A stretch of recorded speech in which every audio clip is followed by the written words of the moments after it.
big win for the Toronto Maple Leafs coming off, or going into, I guess, the back-to-back in game number 80 of the regular season, while the Tampa Bay Lightning are currently at this very moment, at the time of this live show, up on the Buffalo Sabres. So we'll continue to track that, see what goes on with the Sabres and the Lightning and how things play out there in that game, and we'll see if they're able to win in reg, if that thing goes to OT, where the Leafs win here today stacks up, if it helps them. I saw a little bit of a premature tweet go out by our friend Jay Rosehill, who said something along the lines of, Atlantic Division champs, not quite, Rosie, we're not quite there yet, but well on the way with a big win here today against the Carolina Hurricanes. On today's show, presented by Bet365, we're going to break down this win, the slow start, what went right in the second and the third period. 4-2 there, as John Gallagher points out as well. What went right in the second and the third period. Additionally, another thing that I kind of want to make sure we dig into is some of the lineup changes that we saw and maybe a positive sign for depth defense. We'll get into all of that. We'll get into the goaltending here tonight as well on tonight's show.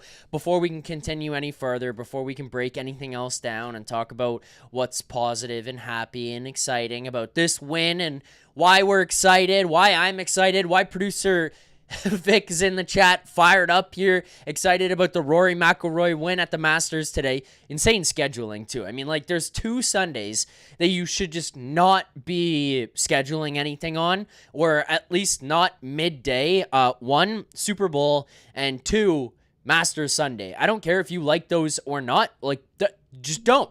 Those are couch days that belong for golf and football. Regardless, a game tonight. Before we go any further and we talk about anything else that happened in this game, other things that were exciting, not exciting, whatever it may be, and I do want to take calls here on the show tonight, so if anybody else wants to call in and give your thoughts on how you felt about this one, the level of excitement you guys might be feeling, maybe some of the concerns, or why you're just not there yet on what your thoughts are on the team, and maybe why you're not quite bought in, if that's where you're at, I want to hear all of it.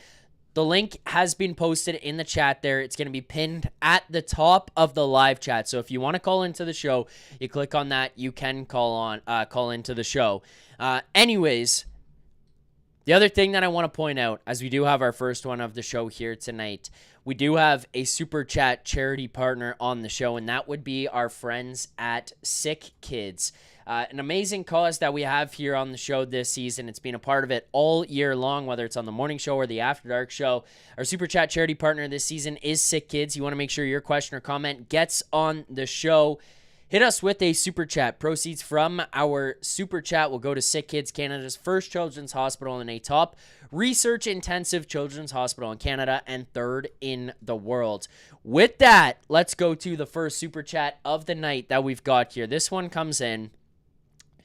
I'm pretty sure I know who the person is that sent in this Super Chat, and they've changed their name regardless every single time that they send the Super Chat or a comment in the chat, and I read it.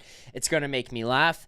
This one comes from Mitch Marner's Vulva. Thank you for the Super Chat, Mitch Marner's Vulva. They say, Leafs with win 50. Were you expecting more or less? I don't know that I was expecting more from this. I think that where they're at right now is probably pretty much meeting expectations if you were to look at points that they could have racked up, win totals. I mean, you know, looking at the team's record is kind of funny this season. 50, 26, and 4. Like, you have gone to overtime and gotten 1 point, not one, and got 2 points, but gone to overtime, lost, and got the 1 point there 4 times this year, which is kind of funny. You win 50 games. It just feels like the balance out and getting to the 50 wins, getting to that, over that 100-point marker here, 104 points for the Leafs on the season, yet again over 100 points. It's kind of funny because I feel like there was an expectation that things might slow down or they might take a step back this year, and I think at the beginning of the season, there was probably more reason to believe that that was a likely outcome this year. And then they had periods where they, as I smoke my microphone, where they ramped up and they really picked things up, and they would rack up a couple of wins. They would look really good, really dominant, and then it was like, okay, this could be one of the best teams in the Atlantic Division, one of the best teams in the Eastern Conference. So getting to those point totals, I mean, 50 wins, I don't know that I would have said exactly 50 ahead of the year. I don't know that I would have said more than 50 ahead of the year. Point total wise, probably about where I had them slotted in. Between 102 to like 110 is probably where I thought would have been fair. 104 here currently with 2 games remaining. You could max out at 108, but points probably about where I thought. Wins, I don't know. And you know, that's just saying, hey, maybe they went to OT a couple times and lost some of those games, and maybe some less losses and rag there. Maybe it slides over and you pick up a couple more points elsewhere. But probably about where I thought the point total would be sitting at. So thank you for the super chat there, Mitch Marner's Volva. Again, just a reminder, if anyone wants to call in to the show tonight, the link is pinned at the top of the live chat. You guys can click on that. You fire away. Give me your thoughts. Give me your opinions on the game. Where are you at? How do you feel? I want to know all of it because, as we've mentioned numerous times, this is a fan show. This is based off of all of us collectively, those of you in the chat, those of you with the super chats, all of it, how everyone is feeling after a game like this. So make sure to send your super chats in. Make sure to click that link and call in. Let's go a little bit in chronological order here. So I think it was expected to open this game that it was going to be slow, right? I think that we all expected coming in less than 24 hours between last night's game to puck drop of tonight's game, 7 o'clock last night, 5 o'clock Eastern time here today against the Canes. You have to travel overnight to Carolina. You know, you're going to fly out. There's not really an opportunity to get like a normal, comfortable morning skate in if anybody wants to go out and do that, which, yeah, sure, you're not going to get the most perfect elements all the time, but there was pressure on you coming into this one. You just played an overtime game the night before in a rivalry game at home on home ice, and that is like, okay, that's going to take some emotional toll, take a physical toll on you, and then you've got to go into the next night against Carolina with minimal rest, minimal recovery time, all of that. I expected a slow start. That was a hell of a slow start. Look, we're in a positive mood here, and this is going to be a positive show, and as I kind of dig through what happened from the end of the first period onto the second and the third, it'll get more positive, I promise you. But dear God, that was a slow start. You had one shot on goal until 16.5 seconds remaining in the first period when Morgan Riley backhand shovels a pass towards the front of the net. I believe it was Morrow who ends up like whacking at it to try to clear it away from the net, and it bounces directly onto the stick of Pontus Holmberg, who puts that thing in an empty net past Freddie Anderson. That was as slow as you could have started the game, and honestly, I sat there going, this team might be fucked today. And part of it I would have understood, but the way that first period actually did start was a little bit frustrating, where you're just like, power play might stink here again. They couldn't get anything going, and we'll break down the power play again tonight because it's not like, ooh, everything's fixed. There were concerns for me here today with the power play, but it started in the first period, can't get shots on, can't get chances, can't get into the zone, can't move in transition. I'm like, man, this Carolina team is going to play a slow down, muck it up, muddy type of game here against the Leafs. Not going to let them move up and down the ice with pace.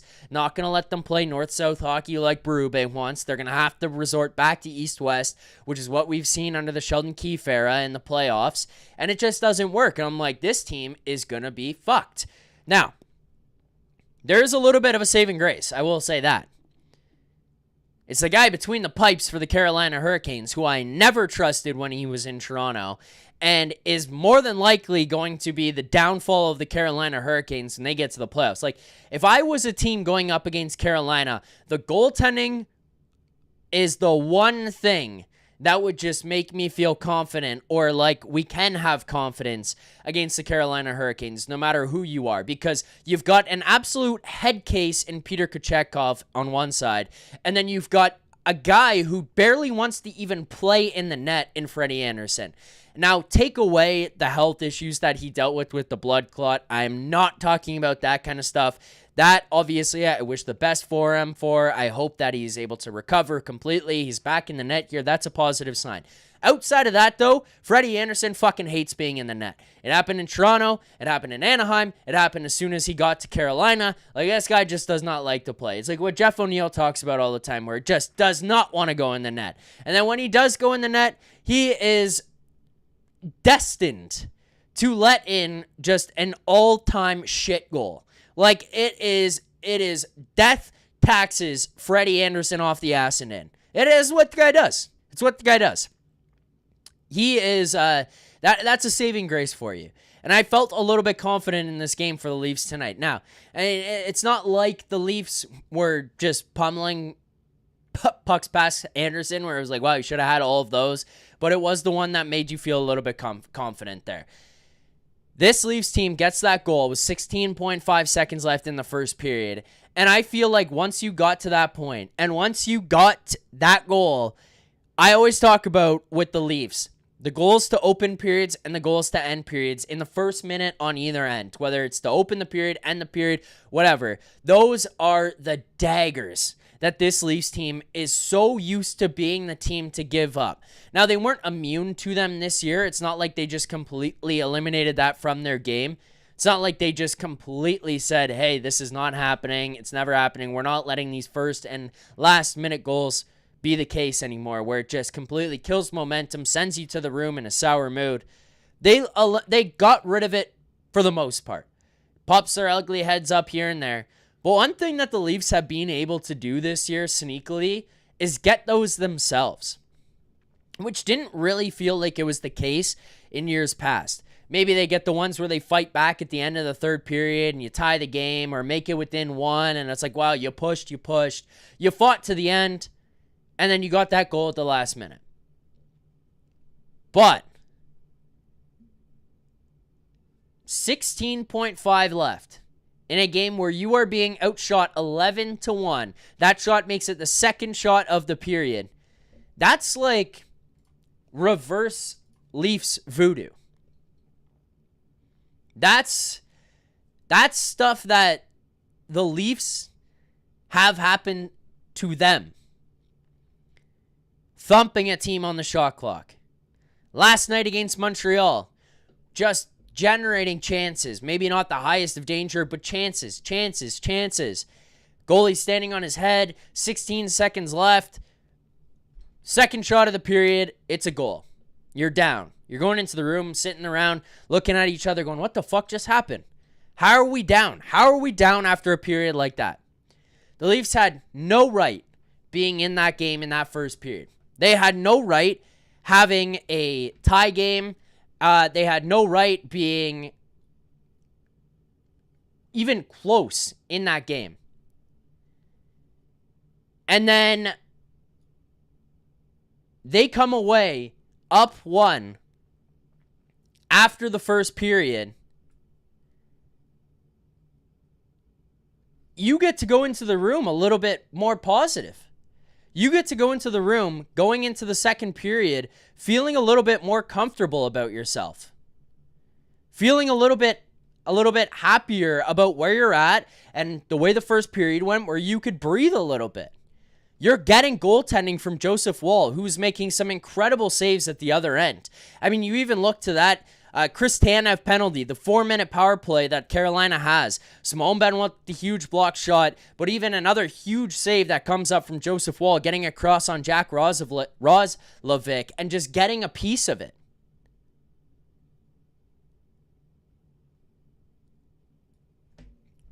I mean, to have the goaltending that you're having right now, to not allow the chances that you have traditionally allowed in the past, where in a game like that, you might be getting an onslaught from the Hurricanes and you have no way to stop it. They tightened things up after that first, but they got the goaltending from Joseph Woll. They got themselves out of that period. The last minute goal, the good goaltending, and then you could say, okay, let's get into the next period. We're up 1 here. Let's figure things out. And after that period, the Leafs took control of this game for the most part. That second period, they allowed 2 shots on goal by the Carolina Hurricanes. They flipped the shot clock on its head. They flipped the pace of the game on its head. They were in the lead, at least from a play-driving perspective, and it felt like Maple Leafs had woken up, had some legs underneath them, and were going to be able to take control of this game pretty comfortably there if they wanted to. And they did. They came ready to go. Made a couple line changes. Your third line looked really good. Max Domi fit really nicely alongside JT and William Nylander. I mean, to get that change, that flip of pace from the first period to the second period was a nice transition.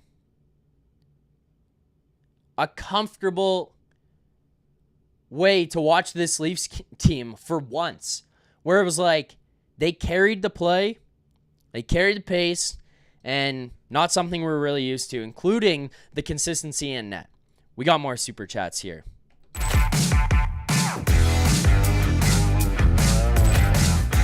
Super chat from X, though. Thank you for the super chat. Proceeds go to Sick Kids Charity. X, though, says, rest players next 2 games? If so, who/who not? Well, Mitch now sitting at 99. He's going to want to get to 100, so I assume he'll probably play on Tuesday's game, try to get it, and then if not, he's going to go back in there on Thursday's game and try to get it on Thursday. If he does get it, then okay, maybe you take him out and give him a break before the playoffs. But otherwise, he's not coming out on Tuesday because you don't want to. They're just not going to want to leave that one till the last game of the year. They're not. Other guys that may come out, I wouldn't be surprised if defensemen maybe come out of the game. I don't know. I kind of agree with Pagnotta a little bit more, where it does feel like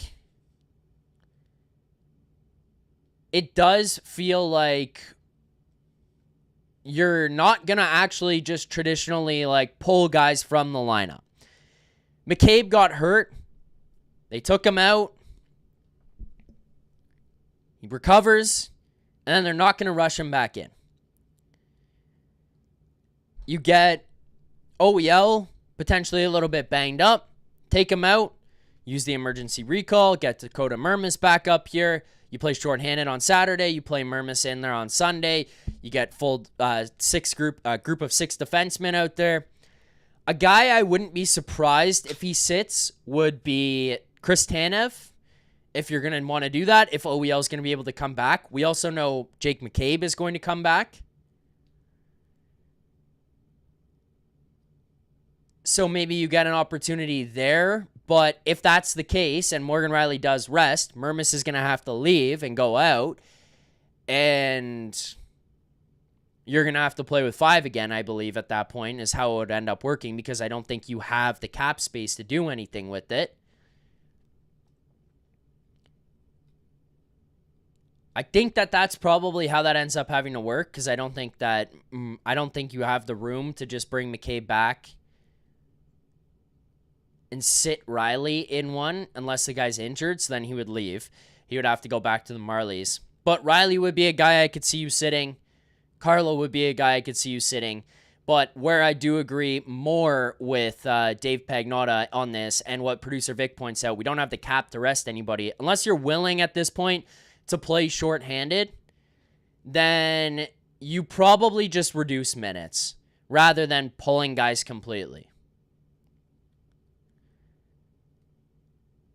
If you pull guys full from the lineup, your short bodies, guys maybe end up having to play more minutes than they need to, maybe put themselves in vulnerable positions. The other thing is I do think that the Leafs still need to gather points here, especially considering how how we could end up seeing Tampa's game here tonight play out. I mean, if this thing goes sideways, you're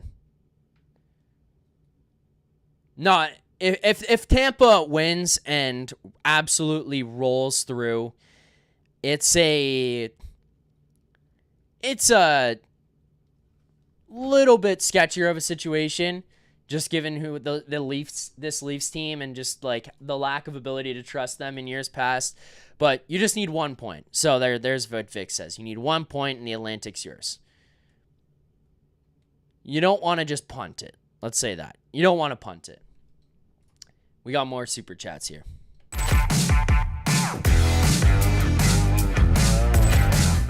Mitch Marner's Volva with another super chat. Mitch Marner's Volva says, Lines versus Ottawa. This is where I'm interested in what I want to get into for tonight's game as well, just given what we saw. AM 34, Nyes, and Volva, and Mitch as the first line. Yep, that's probably what you're going to end up doing, especially considering they're never going to break those guys up. Line 2 would be JT, Willie, and Patches.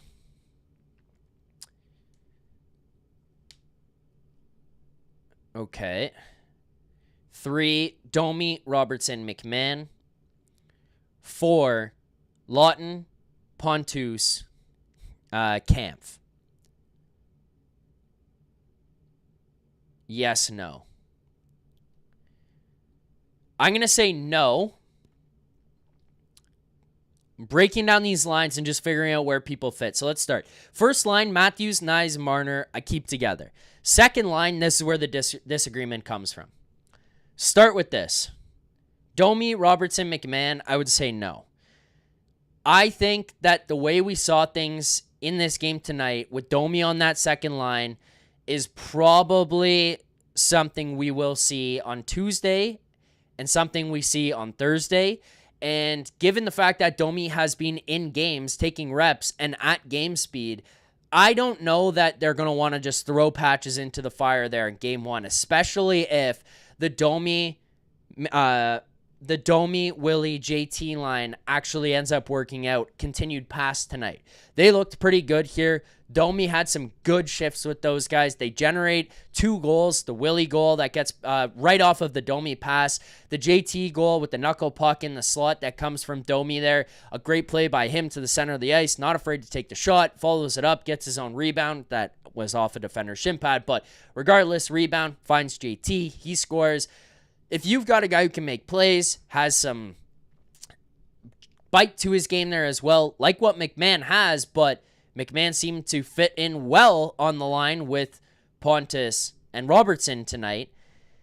I think that Pacioretty probably fits somewhere into your bottom 6. So maybe at that point, you're going to end up with like a Pacioretty, Robertson, McMahon line, or maybe you end up with Pacioretty down on your 4th line. But if Domi, Robertson, McMahon stick together, if Robertson and McMahon stick together, I don't think it's Domi with them. I kind of get the vibes that Domi might jump up and stay on the second line. Otherwise, I do see Pacioretty staying on that second line with them. Yarncroke and Reeves, where do they fit in? You're missing someone important. Steven Lorentz is going to be in this lineup throughout the playoffs. Maybe they decide at some points that they're going to take him out. Maybe they decide they're going to try to put somebody else in there and they're looking for something else. But I think Steven Lorentz is playing game 1, and I have a hard time taking him out of the lineup given how reliable he is, how much Craig Berube relies on him, how much he likes him as a player, how much he trusts him, how you see him in all these different situations, killing penalties late in games with leads. I think Steven Lorentz probably stays on that 4th line left wing, Lawton as your fourth line center, and then, I don't know, the fourth line right wing is the one that's going to be the interesting spot, and Nick Robertson's spot is going to be interesting because I feel like he might have a short leash. Those are my thoughts on the lines. I think that Lorentz has to stay in the lineup, though. That's one major area of disagreement. As far as tonight's game goes, and just kind of other general thoughts, I do want to touch on the power play. I know Carolina's power play is the penalty kill, is the number one penalty kill in the NHL going into this game, but watching a team with that much talent struggle to gain the zone like that, even if you don't score, watching them struggle to gain the zone, watching them struggle to, even get past center ice against Carolina is a terrifying feeling. Now, maybe it was like 2 shows ago, someone pointed out or said something, maybe Berube's not showing his cards. Maybe the power play, Mark Savard has just not done anything that they're going to do in the playoffs, and it's going to be all new entrances, all new plays up the ice in transition. I don't know. Maybe. I highly doubt it, but maybe. We can't say no until we've seen it. Just to see them try to gain the zone and spend 40 to 60 seconds trying over and over and over again, trying to gain the blue line, trying to get into the offensive zone is disheartening. You know that other teams, Ottawa, Tampa, Florida, whoever you're going to end up playing in the first round and then potentially the second round there, they're going to have you scouted down to a T. They're going to know. And something like that power play entrance into the zone is just so predictable. So predictable to see the double drops or who's carrying the puck in, and then as soon as you kind of step up on them and take away some of their space, they're not hitting you with too much speed, and they give up some opportunities going back the other way. That's frustrating because you can't even get your best players, your most talented offensive players, into the offensive zone to have a chance at setting up and creating something dangerous.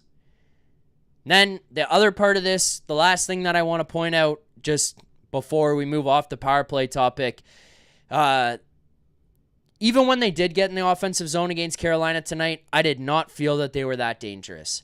It felt like they were very peripheral. There was not too much directed towards the net. There was not too many high danger chances that were created. It was just lacking. It was lacking any real oomph. And yeah, sure, Carolina takes away a lot. Their PK is very, very, very good. Best in the NHL. But you're paying those guys on the ice half of the salary cap, and they can't even find ways to generate shots on goal. They just weren't moving very much. They weren't moving their feet. They weren't moving the puck very quickly. There was not too much that was going on in the middle of the ice, in the dangerous areas. That's disappointing. IP Nightly, Kane's PK is a grade above. They're all over you. 100%. 100%. That was a bit frustrating to watch with the power play that had heated up over the last couple of months. To see it in a game here where it's like a very good penalty kill in a playoff style defensive situation, defensive shutdown style of game for Carolina. That's how they do things. They suffocate you. They try to take away time and space. There's other areas that I felt good about, especially at 5-on-5 for these guys here tonight in the second and the third period specifically. The power plays all throughout the game, it was frustrating. And Michael Kirkpatrick, I think that this is probably a pretty good point. Leafs lack creativity on the power play. Agreed on that as well. Okay, that's all I wanted to say about the power play. I'm not going to go nuts here just dissecting the hell out of it and saying, how frustrating it is and how bad the power play is. I'm not going to do that. because it doesn't have to be a negative show here. You've won 3 straight games for this Leafs team. You are sitting on top of the Atlantic Division. You need 1 point now to get yourself clinched first place. That's what we're looking for at this point. That's the positives. That's why it's a more upbeat, happy stream tonight. Power play, though, 0 for 2. Let's talk about the penalty kill. Let's go to the other side of the special teams. 3 for 4 on the penalty kill here tonight, which includes killing off the first 2 minutes of that, the Chris Tanev double minor. He gets the high stick, and then he gets that soft tripping call, which his stick did get there. He did take the guy down, but it was real soft. Like, it felt like that's not something that's really called that frequently. That building, I mean, every time any player on the Canes went down, they were very quick to being pissed off and booing getting on the refs right away. Like, they were all over them the entire night. It felt like there was probably a little bit of a makeup call. Brandon Carlo did smoke, I think it was Svechnikov in the face in the corner. Probably should have got a high stick on that one. Tanev takes the one high stick. There's an opportunity for a potential borderline call there on Chris Tanev on the second one, and the ref says, this is my time. This is where I make this up. This is how I make everything right. And he calls that one and sends Chris Tanev to the box for 4 minutes. It's unfortunate, but hey, I mean, if you're going to kill 4 minutes straight, it's long, it's tiring. You've got the same bodies out there for most of the 4 minutes because they're rotating in and out, in and out, in and out. They got it all the way down to 18 seconds remaining in the second power play, and then that's when the goal gets scored. That one felt like it could have potentially been stopped by Wall. Let's be honest. Let's just call it what it is. He goes to get across after the good quick puck movement by the Canes at the top. He goes side to side. It hits his glove, and it kind of just powers through him. I'm not going to say he should have had it. I think could have had it is a more reasonable analysis on that. You know, he gets across, gets the positioning, gets his glove there. It just gets through him. So I'm not going to be mad at him on it. He also did make a highlight reel save not too long before that, where he got across and made the save on Jack Roslovic, who was coming out and had the shot basically into an empty net from the side of the net. So, yeah, he played an unbelievable game. Not really going to harp on him too much. Your PK was pretty good tonight, is the one thing that I wanted to give the Leafs credit for. And Simone Benoit, who had an unbelievable block to save a goal there on that PK just before that, and I think that would have been in the first 2 minutes of that penalty kill as well, so would have still allowed Carolina to have a second 2 minutes after that goal would have went in. Says, no way, not happening. Simone Benoit has really stepped up. He took a lot of criticism. The calculator community really does not like Simone Benoit, does not like the analytics. But I think that if you just watch Benoit, you get why he is important to this team.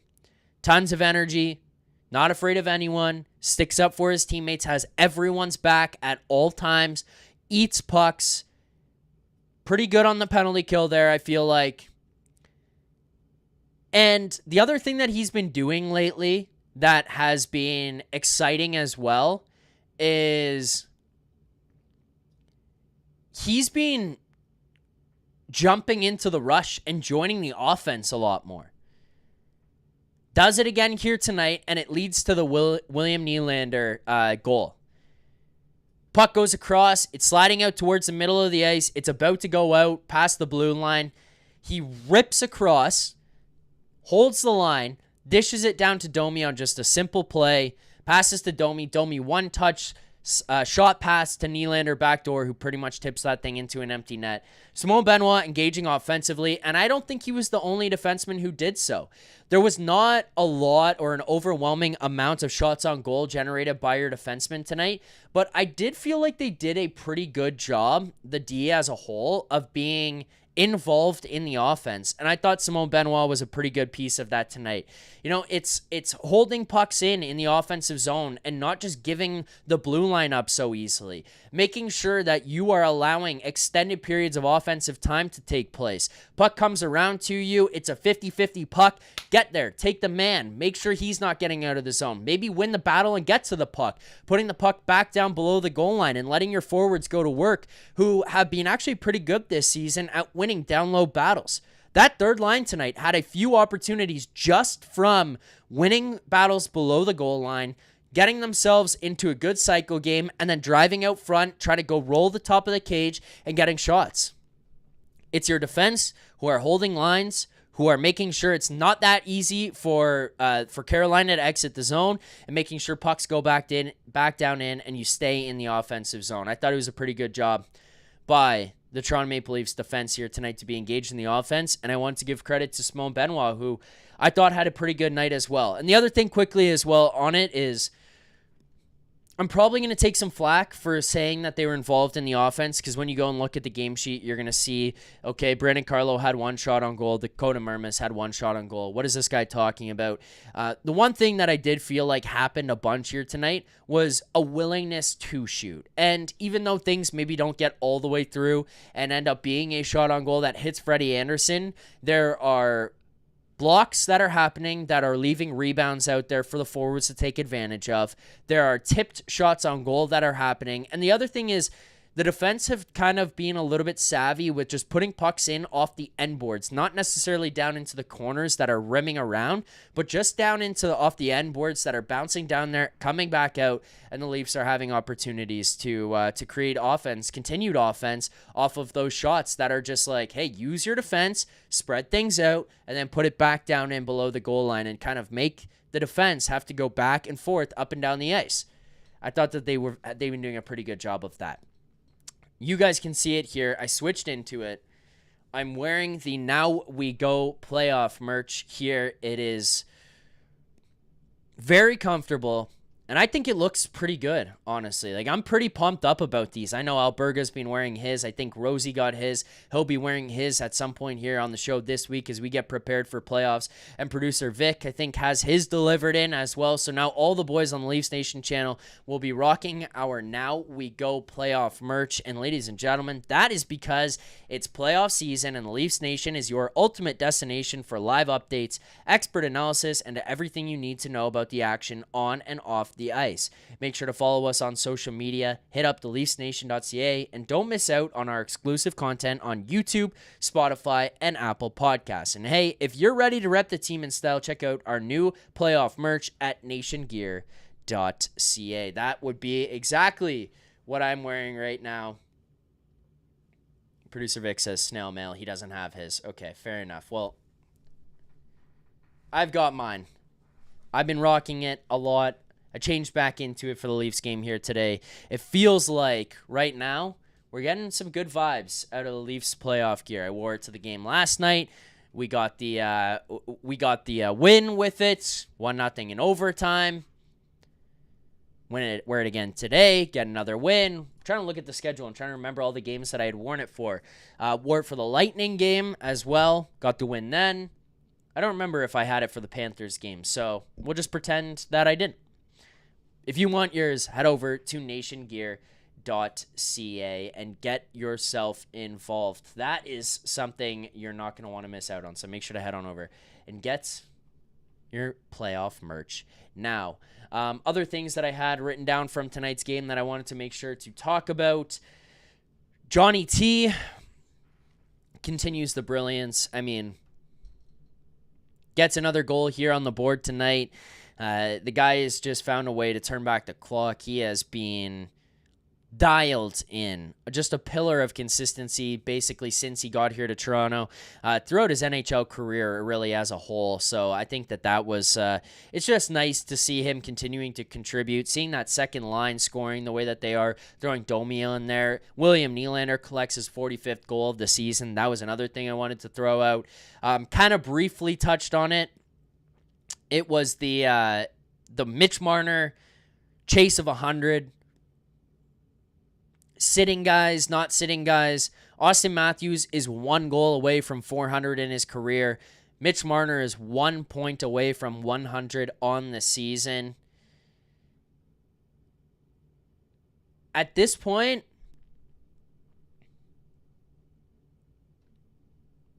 you're probably going to have to push a little bit on Tuesday night. Maybe you get both of them.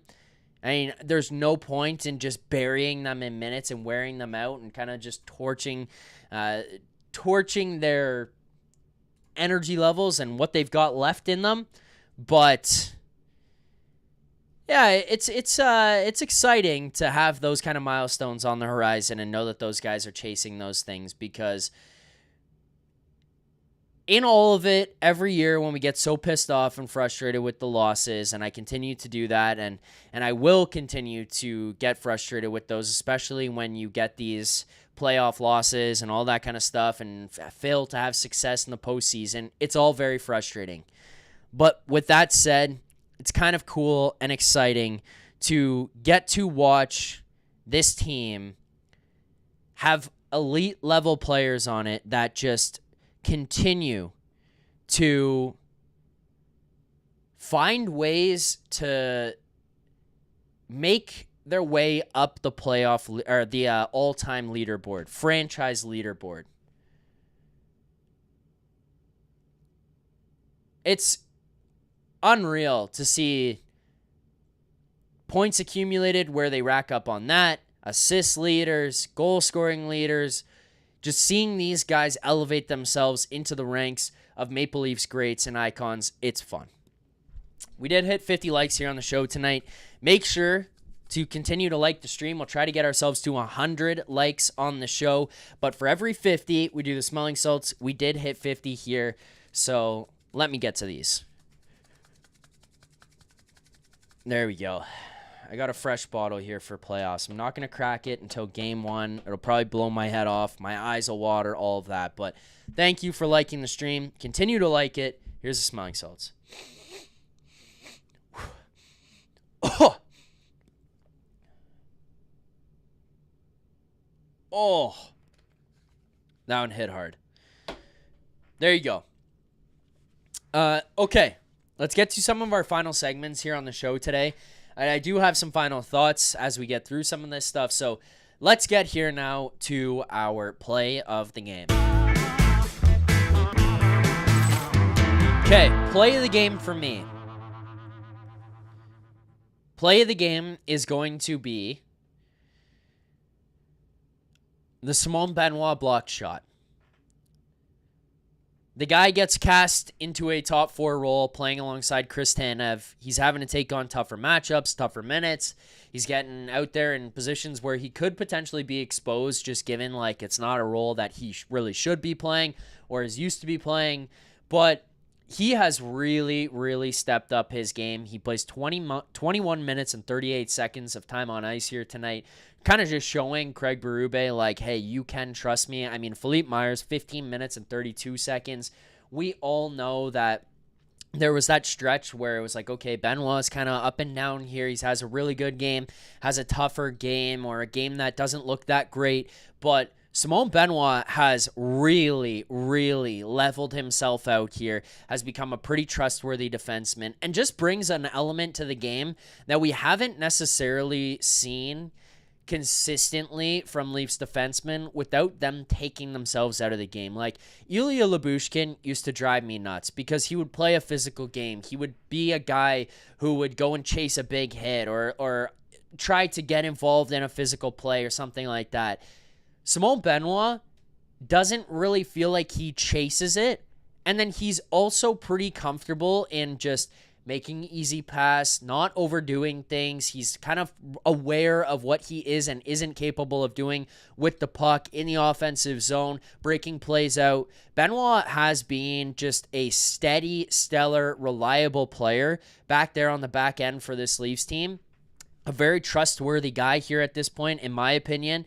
And that blocked shot to save that goal. I mean, I talked about it briefly, but to get across, get your foot on it on the backdoor opportunity. I think that point, it was in the first 2 minutes of the 4-minute penalty, so it would have allowed Carolina to continue to be able to push and try to make that a 1-goal game after it was 3-0, and then it went to 3-1. They could have tried to tighten it up on the second power play. If they got that first one out of the way, like, they still would have had an opportunity. Obviously, they do score on the power play anyways, but it's in the 18 seconds left in the second one. It happens. You killed off 3 minutes and 40 seconds of shorthanded time before the Carolina Hurricanes scored one. To stop that one before you got to the second, or before you let that one go and Carolina still has the second one, great play by Simon Benoit. Also, the Joseph Wall save, honorable mention.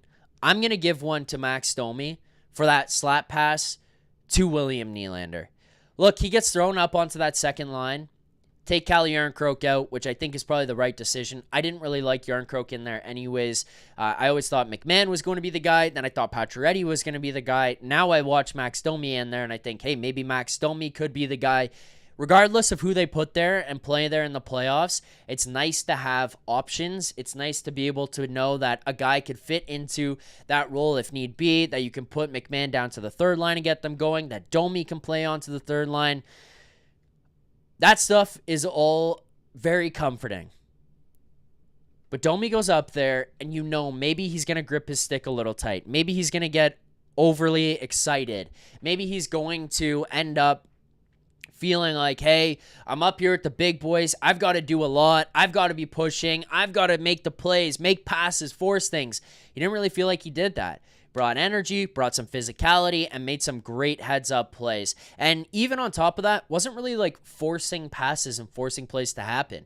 You know, there was that one that he gets on, that ends up being the Tavares goal. He walks off the wall, and something in my mind is telling me as he's walking, I'm like, he's going to find a way to pass this. He's not going to shoot it in the slot. Yeah, it got blocked, but the fact that he got across, got to the middle of the ice, and actually attempted the shot, even though it did get blocked, I mean, I was glad that he did that and tried it. I wish that it didn't get blocked, but I was glad he at least tried because didn't force the pass. And then he recovers it by picking up the rebound off of that. Fighting for the rebound, being hungry, sticking with the play, sticking with the puck, regrouping, getting it back to JT who scores in the slot. Nice play by Max Domi. I thought that he fit in pretty well in that second line. One thing that I'm seeing is people bouncing back and forth here in the chat wondering, how does Tampa Bay have the tiebreaker? So,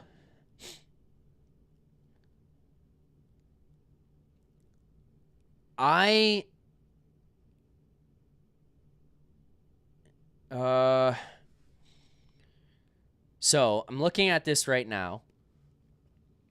If Tampa beats Buffalo here today, which I think they're obviously going to do, they're up 6-2 in the third, and it's going to be in reg. They are now 4 points behind you. They have 2 games. You'd be tied for regulation wins. The next tiebreaker would be regulation plus overtime wins, which the Leafs have 49. Tampa has 43. But then this would push them to 40 regulation wins and 44 regulation plus overtime wins.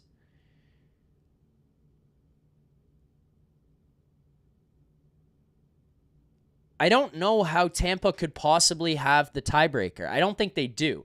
I think the only thing is that if Toronto loses the next 2 games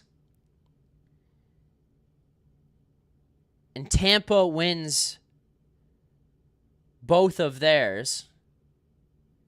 Sorry, I'm trying to figure this out on the spot. Patrick says, just check the group chat, Zack. Jesus. My bad. Is it going on in the group chat? Is that what's happening right now? So they would be tied in regulation wins. Oh yeah, the regulation plus OT wins. That shootout. Yeah, okay. So that's how that would happen. So then they would be tied. They would have to pass the Leafs in regulation wins because they would be tied. So they don't have the tiebreaker, but if Toronto loses the next two, they don't get 1 point. They need 1 point. They don't get a point in the next two. They lose both in regulation, and Tampa wins 1 in regulation after today, and then gets 2 points in the next game, or however they want to shake it out. Then they would beat them. So Tampa has to win out, and they have to do at least one of them in regulation to pass the Leafs. Otherwise, the Leafs have the tiebreaker. So all the Leafs need is 1 point, and it puts all this to bed. Leafs need 1 point, and that's it. Hopefully that clears things up, because that was a bit messy even for myself to be breaking down there and going through. I apologize. Okay, let's get to a couple more things before we wrap up the show here today. So quickly now, let's go to our best bet segment, which, I mean, if you followed along and you watched the pregame video, then it's not going to be overly exciting or, surprising what ended up happening. We'll talk a little bit about it because I want to give some thoughts on what happened and why I went with this. But breaking news coming in from Bet365, where every nail-biting overtime win is a barn burner. Every face-off, hat trick, power play, shot on goal, penalty shot, and every suspenseful minute in between is amazing. Whatever the moment, it's never ordinary at Bet365, an official partner of the NHL.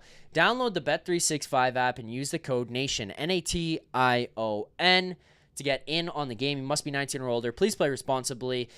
If you or someone you know has a gambling problem, visit connectsontario.ca. So best bet tonight does lose. That is now back-to-back losses on the best bet segments. This one was a Steven Lorentz anytime goal. We lost to Matthew Nyes anytime goal last night.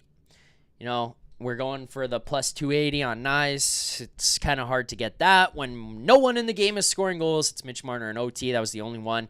We went with the Steven Lorentz anytime goal here tonight. I thought, you know what? You're playing the Canes. Maybe it's a tight one. Lorentz has had this knack for scoring big goals or clutch goals, third period goals. Maybe he'll be the guy who does it in a game where, you know, it is against the team he started with. He came up through the AHL program there. He got his first NHL games with Carolina. Maybe it's like a revenge game for Steven Lorentz, and he gets that goal against the Canes for his hometown team, for the Maple Leafs. Maybe that's how it happens. It doesn't. We do lose a fifth of a unit, $20 on this one. Would have profited us here tonight, $240, but that one loses. So $20 down. Just quick thoughts on it, though. I thought it was at least an exciting one because I thought there was times where that fourth line looked very dangerous. And, to see Steven Lorentz have, like, the puck on his stick anytime he's down near the net, I know it wasn't really him. It was some other guys on that line who maybe had some stuff that happened more dangerous than him. But anytime he's out there and any buzz is created, I'm like, oh, here we go. Let's get our plus 1,200. Like, let's get our 1,200. Anyways, that one loses. It's unfortunate. But we are still up, by the way, on the year. $839 in profit. 8.39 units. We are up on the year. 2 games left. Let's try to get a couple more wins here and maybe some more money in our pockets before we go to the playoffs. Question here comes from X, though. Is After Dark the same for the playoffs? Yes, it is. But in the playoffs, Rosie, Hutz, Nick, Vic are on a lot more frequently in the post-game show. So same show, same style of show. Everything happens pretty much the same here. It's still me hosting. Everything happens at the same time, right after the game. After Dark is the same, but those guys come on more frequently in the playoffs. So that's just the only thing that happens in the playoffs, which I guess is maybe a little bit different, but still not really. It's the same show. Quickly as well, I want to throw up, because Mario Kart's going to ask for it. We got to do it. Let's show the deserve to win a meter. 20% for the Maple Leafs. Oof. But you found a way. And honestly, I feel like after the first period, it didn't feel as heavily weighted for Carolina. Part of that deserved to win a meter on what goes into it, as well as the expected goals there. 4.66 for the Hurricanes tonight, 2.43 for the Maple Leafs. Freddie Anderson was not the best. Not the best. But Leafs find ways to score. It doesn't matter. Tighter game, tighter checking game. Find ways to get it done. Kudos to the Leafs for that win here tonight. Let's get to our last segment. As I see, Carl DeCunha says, Zack, commit to smelling salts every 25 likes. No. I will not be doing that. I'm not doing 25 likes. You have to like the stream. If you've been in the chat for playoffs past, you know in the playoffs, they still come in hot. They still come in frequently. People get fired up. So there are a lot. I'm not doing them every 25. That'll be nuts. That would be dangerous. We're not doing that. Let's get to final thing here before we close out the show tonight. Let's get to our grades of the game. And our grades of the game are presented by Greta Bar YYZ. A great spot before, during, and after a game. Whether you are looking for great street food, if you're looking to go there for a drink and just a bar situation. Great spot for a date as well. If you're looking for arcade games, Greta Bar YYZ has it all. An unbelievable spot. I frequent, people in the chat have probably seen me there or know that I go there. Vic, Nick, they're well aware that I spend a lot of time at Greta Bar as well, especially on the weekends, especially like after the post-game show on Saturday nights. You finish up, it's a little bit stressful, head on out to Greta Bar for a little bit, maybe unwind, play some games, have some fun with your friends. Greta Bar is an unreal spot. 590 King Street West, Greta Bar. Let the games begin. Grade of the game for me tonight, I think I'm just going to go with a B+. You know, it could go higher, and I would understand if people want to give it a higher grade on the game. The reason I'm going to go with the B+ is, like, that start was slow as hell. Like, that was a slow, shitty start. You got a little bit, I don't want to say lucky. Like, you got lucky in a sense that your goaltending was dialed, but the part of the reason why I don't want to say that you were lucky is because your goaltending has been dialed. It's not like this was a rare occurrence from Joseph Woll or Stolarz. Joseph Woll was unreal tonight. You know, if you have, and you look at the money puck there that I brought up, 4.66 expected goals for the Carolina Hurricanes. That means that Joseph Woll would have stopped about over three expected goals in this game.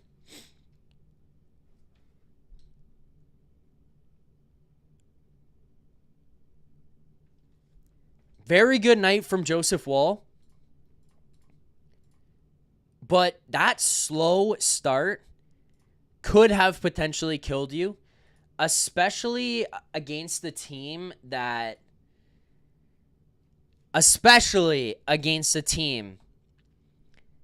has a very good ability, a strong possibility of just shutting things down and not letting anything happen. If they got off to a lead in that first, the way that things were going, the way that they were playing, the way how tight everything was, it would have been a little bit butt clenching down the stretch. Like, there could have been some real possibility for just panic going, oh no, Tampa's winning, the Leafs can't get anything going. Slow start really digs into me here. Really makes it a little bit more frustrating with that. You expected it. But then the positive side is Pontus Holmberg gets on the board with 16 seconds left. You're the team who scores the last-minute goal. You're the team who finds a way in all of this to battle through what was a sleepy, slow first period. A period that you did not start on time. A period that you were disengaged in, coming off of less than 24 hours between games and travel, getting out to Carolina. And you score the last minute goal and put the dagger in them. You know, like that one that's like, what the hell just happened? How did we get here? Why is the score the way that it is going into the locker room, looking up at the shot clock going, we are leading 11-2. We have carried play. We have had the most chances. We've had all of this. And we are down right now. We are down in this game. You put some doubt into that room, and then you came out ready to play in the second and the third. I thought this Leafs team just battled for everything that they had here tonight. I thought that they created their own chances. I thought they looked pretty well. And pretty good there with the line combinations. And then the other thing that you get out of these guys is the big boys on the board. Austin Matthews, before he scores that goal, he goes down on the one-on-one chance. He rips that thing a little bit high and wide, just kind of up and over Anderson, and you're like, okay, well, he had a little bit of a burst there, an explosiveness to him. Rips that shot off. It's like, well, he's not really dialed in, but then as that comes back around and they regroup and they enter the zone again, looking at that play, looking at how things happen there, you're seeing all these positives. Morgan Rielly jumps up in the play, has the recognition, I can get up in there. Matthews holds. Matthew Nyes draws right down to the net, drags the defender down with him, drags him into the mix, drags him down towards the net, opens things up for the pass across to Morgan Rielly. And then as the guy comes to close on Morgan Rielly, Matthews opens himself up for the one-timer, pass across, and he rips that thing home off it through the legs of Freddie Anderson. There were just positives that were taking place in that stuff. It's nice to see the big boys on the board. It's nice to see Nylander and Tavares continue to be able to have build off of the seasons that they've had and gear up for playoffs like this. It's just, you remember back to last year, the way that season ended, the way that the season was unfolding, and it's like, man, you know what? This could be a tough way to go in and just flip a switch for these guys. Like, this is not really the group that you've traditionally been able to just trust to do something different when you get to the playoffs. It's not really being the type of group that's just been like, okay, yeah, we're here now. Let's turn things on. Let's get going. Like, we're ready to go. We're ready for things to be trending our direction, and we'll be able to play a playoff style. I'd rather see them start to get into it here now and start to be able to kind of pick it up, build off of it, and get themselves ready for playoffs that way. So, yeah, it's an interesting one. It is it's not necessarily like an A+, jumping over the moon kind of night for me tonight. But with that said, I think a B+ is probably fair. Now, I did forget one thing, so thank God someone was paying attention and was ready to go, because they're going to help out here with this one just quickly as we get to this. It's time now for the Crispy Hotline, presented by the Ninja Crispy 4-in-1 portable glass air fryer. Meet the first of its kind. The Ninja Crispy portable cooking system. The power of a full-sized air fryer in the palm of your hand. So you can cook big or small batches. Just prep it, crisp it, serve it, and store it all in one. It's a 4-in-1 system that includes 4-quart, 6-cup Tempware glass containers and 2 storage lids. The Ninja Crispy is thermal shock resistant, can go from frozen to crispy in minutes. With the Crispy Power Pod, you get the power of a full-sized air fryer in the palm of your hands. The 4-quart container fits 4 pounds of chicken or veggies. Cook a personal-sized meal in 7 minutes in the 6-cup container. Max crisp, bake, air fry, and re-crisp. With the Ninja Crispy, you can prep, cook, and store anything from crispy favorites to one-dish meals. Meet the first of its kind. Visit the website in the link in the description. Stay tuned for a chance to win a free Ninja Crispy for one of our lucky fans. Producer Vic, welcome to the show. We'll just get some quick thoughts from you here before we wrap this show up here tonight. How are we doing, Zack? You feeling good today? Feeling good today. It's a bad scheduling to put 5 o'clock game on the Masters Sunday, especially when Rory is in contention to win. But regardless, a good win for the Leafs, a win for Rory. Feels like everything is kind of trending in the right direction for like positive vibes and voodoo. Okay, be honest. What did you have on the main screen? I had the Leafs. I had the Leafs on the main screen. Okay, me too. I had the Masters on my phone going, and I don't have the 2 screens set up like you do. 3 screen pick. I got the 3. What did you have on the third? Tampa Buffalo. Oh, good. What is it now? 6-2, I think. 7-2, I think. Oh God. Yeah, okay, 7-3. I believe more than ever, by the way. So I'm all in right now. Okay. This is bad. I'm ready to get hurt again. This is bad. Are you ready to get hurt enough to premature tweet that the Leafs are Atlantic? Yeah, and then he decides to blame us, bro. He's just blaming us for telling him, "Oh, you said they could win the Atlantic. They could win the Atlantic, but we need other things to go our way first." But yeah, all in. I don't know what today did, but actually, it was kind of the weekend. Just the way they played defense all weekend is just incredible. The first period notwithstanding tonight, but just 100 at 120 minutes of just incredible defense. And then it shows what the depth in goal does for you when the defense isn't playing well and you have either one of those two guys in there. Incredible. It's goddamn. I'm starting to believe. Okay. I put in the chat a poll. Now we go, ? We've always gone, we go now, and not going anywhere, shake my head. We go now, 55%. We've always gone, 29%, and not going anywhere, 16%. So it feels like Leafs Nation is starting to believe. Most of Leafs Nation already did believe, but for those who weren't, they are now starting to believe. I'm going to put one thing on you here, Vic, before we wrap this up, get you out of here on the final thing. And then I have one question to ask you and the chat as well. So, okay. This got posed to me earlier on in the show, and I want someone else's opinion on this as well. Lines for the playoffs. Who do you put in? Who do you put with who? Because we saw Max Domi here tonight look really good with that second line. They scored 2 goals with him out there with them in a game where you're playing a team that's pretty good defensively, doesn't really allow you much, and he goes out there and all of a sudden he's creating chances and stuff. McMahon and that third line looks good with Holmberg and Robertson. How do you fit everybody in, and who do you put people with? Okay. Today's lineup actually kind of scared me a little bit in terms of Pacioretty's availability. Okay. You don't do this if Pacioretty's available.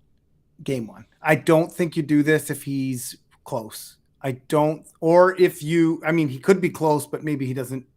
Berube being Berube doesn't trust him game 1. I don't think you go to this, especially because Domi has been the 3C all year.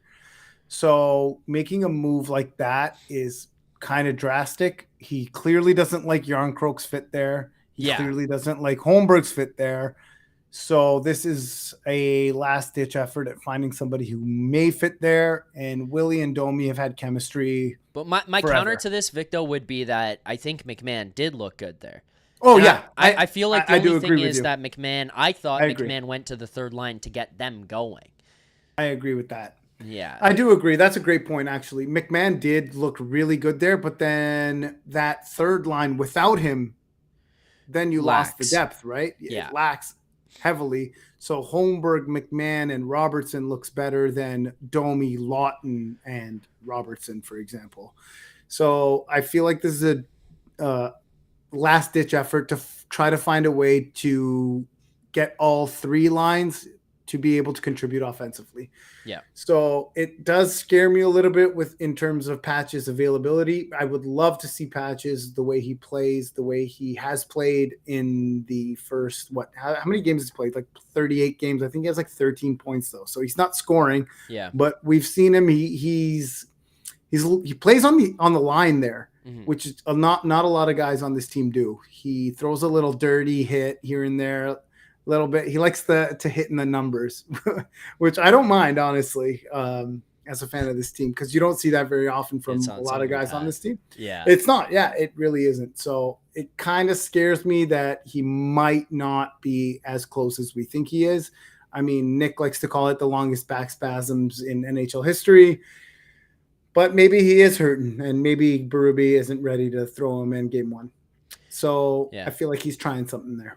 So where I would disagree is I think he is ready for game 1. You know, part of it was the Berube wink, wink, nudge, nudge. Yeah, he looks good, etc. He obviously, if you look at the cap space, and we just experienced it this weekend, they just don't have room. Yeah. So I feel like that's really, really more why he's not playing and why he's not in this. But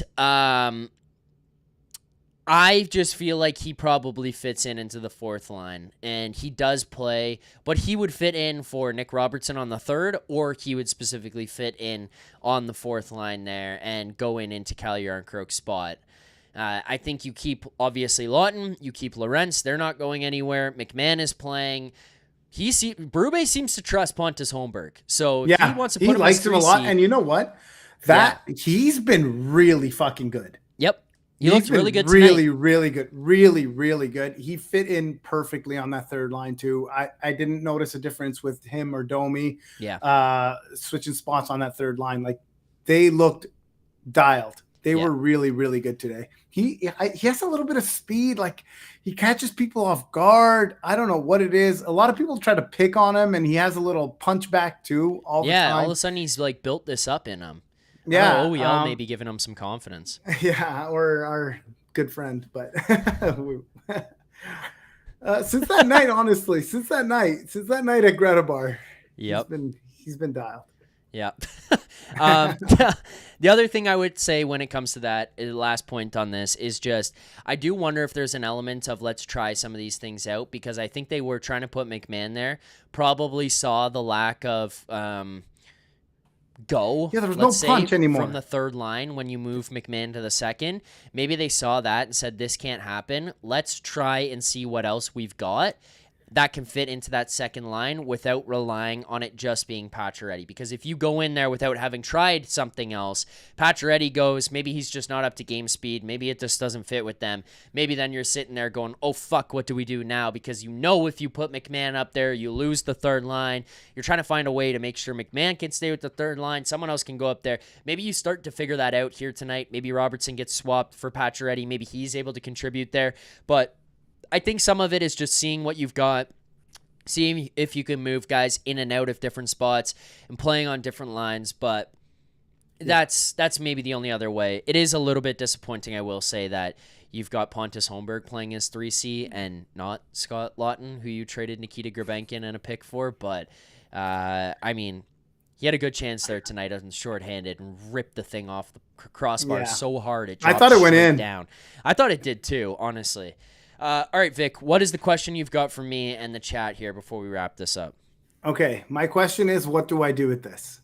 So I've been growing this bad boy for 2 months now. Yep. And playoffs are coming up, and I'm a big playoff beard guy. Last year I did the playoff muzzy, actually, for Austin Matthews, where I shaved everything and then I left my mustache. Yeah.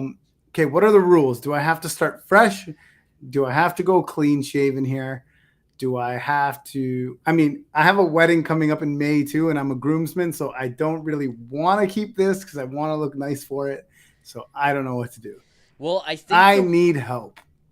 I think you were supposed to go shaved and start fresh. I think that's what you're supposed to do. Like, I think after the game on Thursday, Friday morning, you wake up and you shave it down and you start from there. And that's what you're supposed to do. But so like down to, I think that's what you're supposed to do. But I think you could cheat it a little bit, like if you wanted to keep. JS says shave my eyebrows. JS, I say this to everybody that tells me to do that. I only have one, so I can't shave my eyebrows if I only have one. Okay, let's see. I'm putting this in the chat. Shave it fresh. What are the other options? Trim it. Or go, clean. As is.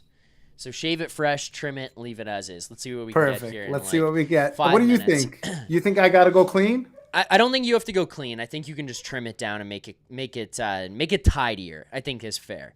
I think I'm gonna leave mine, honestly. They're rocking here over the last couple of months, and I let it grow. So, and that's another thing too, is like I'm scared to like keep it, and then the wedding comes up, and I gotta clean it up, and then I ruin the mojo, right? Yeah, so they're like going I have into to the make cup the decision. finals.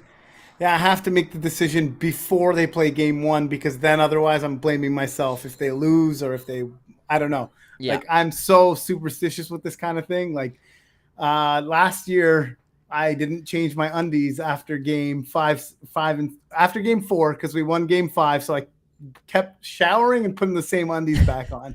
So 5, 6, I wore the same undies. 7, I wore the same undies. And I guess the funk ruined game 7. I kept wearing, I'm pretty sure, the same shirts. I kept doing that over and over. I just kept rocking the same shirt. So I don't blame you. Yeah, I was doing bleed blue and same undies. Yeah. Yeah, that's pretty much where I was at as well. We have here in the chat, Vic, shave it fresh, 65%, trim it, 19%, leave it as is, 15%. All right. So the next time I'm on After Dark, I will not have this bad boy. In the playoffs. You're going to wait till the playoffs? Well, I could hop on a Tuesday. Yeah, that's what I was going to say. Well, Hutz is on Tuesday. Tuesday, but so I'll jump on Thursday. Yeah. After we've solidified our Atlantic Division. Okay. And we've clinched that matchup with the Ottawa Senators. People in the chat now not liking this. They're telling you not to shave it. Solid not beard, shave leave it alone. Looks pro. Don't cut it or shave it. Beast mode. Yeah, see, this is it. Like, this is my... Okay, let's get a consensus. We'll do it not on to wrap the show here tonight. You start thinking about it. Maybe we can get a poll on Leafs Morning Take tomorrow at some point. We can get a poll on Tuesday night throughout the show there. What do people want? And then we can start to base it off of that. We'll put up the whatever same I do has to be decided by game one. Like, I need to know before game one because otherwise I can't do it during. Like, I cannot. Yes, if I'm growing it, I'm growing it, right? Yeah.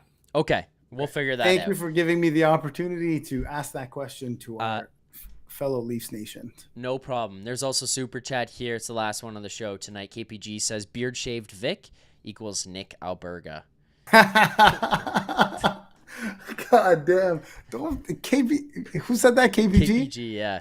God, I thought we were friends, bro. Fuck.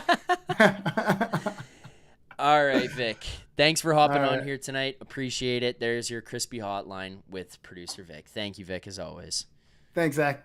There you go. Producer Vic hopping on here for the crispy hotline to break down tonight's game. Let's wrap on that. That is all the segments that we have for the show. We've got 2 more games left in the season. We've got 2 more games to get to Tuesday and Thursday. Carter Hutton will be on with us on Tuesday night following the game against the Sabres. Thank you, everyone, for watching the show here tonight. I appreciate the support, appreciate you guys being part of this, liking, subscribing, super chats, all of that. It has been a fun ride so far this season. We are just getting closer and closer every day to Game 1 of the Stanley Cup playoffs, and that has been exhilarating. Whether you love the team, hate the team, trust them, don't trust them, it doesn't matter. Playoff hockey is always a time to start fresh, and I am excited about that. So thank you guys for watching. Maple Leafs still on top of the Atlantic Division while the Buffalo Sabres get their teeth kicked in right now, or today by the Tampa Bay Lightning. Looks like they made it a little bit closer, 7-4 finish, but still Tampa Bay Lightning continue to win games and get things closer and closer and closer. So hopefully the Leafs can wrap it up on Tuesday. Thank you all for watching. Game number 80 of the Toronto Maple Leafs regular season defeating the Carolina Hurricanes here tonight, 4-1. Staying in first place in the Atlantic Division. Thank you all for watching. See you on Tuesday. Till then, keep believing. For more content just like this, including game previews, post-game live shows, Leafs Morning Take Monday through Friday with Nick Alberga and Jay Rosehill with special guests, as well as instant reaction videos, make sure to be subscribed here to the Leafs Nation YouTube channel. Turn on notifications so you don't miss any.